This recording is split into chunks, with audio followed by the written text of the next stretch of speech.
if you like what you're doing right now and that's not really an issue for you, then I would say you don't need to necessarily pick something else. But that's how I would go through that thought process, is like, what is my biggest source of pain and what vehicle aligns, like would get me there fastest, really.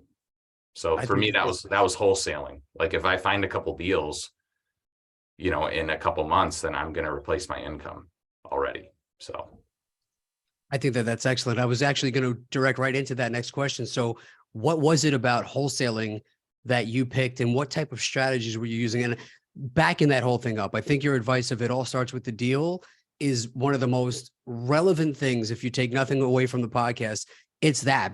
Well, what about if the market does this, or am I going to rent it? Am I going to flip? My contract is none of it matters if there's no deal. Like, it all starts with the deal. So I think that that's huge. And now, so your acquisition strategies for wholesaling, I try and point out, like, the wholesaling part of it is just the exit strategy. It's still the same mechanics for acquiring the deal. So what are some of your favorite ways to acquire deals on and off market? yeah, I would recommend everyone start with outbound, which is cold calling, texting, um, you know, cold outreach to people. Because is it the most efficient? Not really, but it's the cheapest, and it really develops your sales skills and talking with people and negotiating. And those are foundational skills that once you start adding inbound channels, pay-per-click, SEO, direct mail, TV, radio, whatever it is, you're going to be able to implement those sales skills you learned and just catapult your conversion rate way up because you have the skills. If you start with inbound first because you have the money, that's great, but your cost per lead is going to be super high, and you don't really want to be learning your sales skills on the fly when $1,000 lead is coming in and you're like, I don't know what to say. So I would start with outbound, but eventually outbound gets less and less scalable. Outbound is cheaper. So again, it's great because if you have time, not money, then that's the way to go, and you can develop your skills and it doesn't cost a lot. But then it gets to a point where it's not really scalable and it's hard. So you want to add some inbound channels once you have some capital built up to do that. So right now, what's working for us, we had a really good run in the last 4 or 5 months with pay-per-click.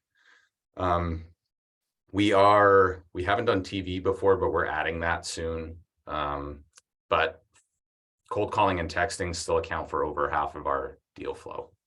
So there's just less people doing it too, because it is harder. And if something is harder, for me, that means that it's worth doing because there's less people doing it. Like, it's no different than what are you using for your data, for your list source, right? Are you using listsource.com? Are you using PropStream? Are you using one of these big list providers that everyone and their mother uses? Or are you getting that janky PDF file from the county court steps that has the tax delinquent information that's really hard to read, that you have to talk to 6 people to get because all the other 5 told you that it doesn't exist, but it really does exist. And then you're driving for dollars lists because that's unique to you. Those lists are going to way outperform against, like, pressing the easy button or doing the hard thing. Those lists are going to way outperform anything that's available. So if something is hard, I generally like to lean into that in business because if it doesn't work, I'll fail and I'll learn a lot from it, but they generally work more than they don't because there's less people doing it.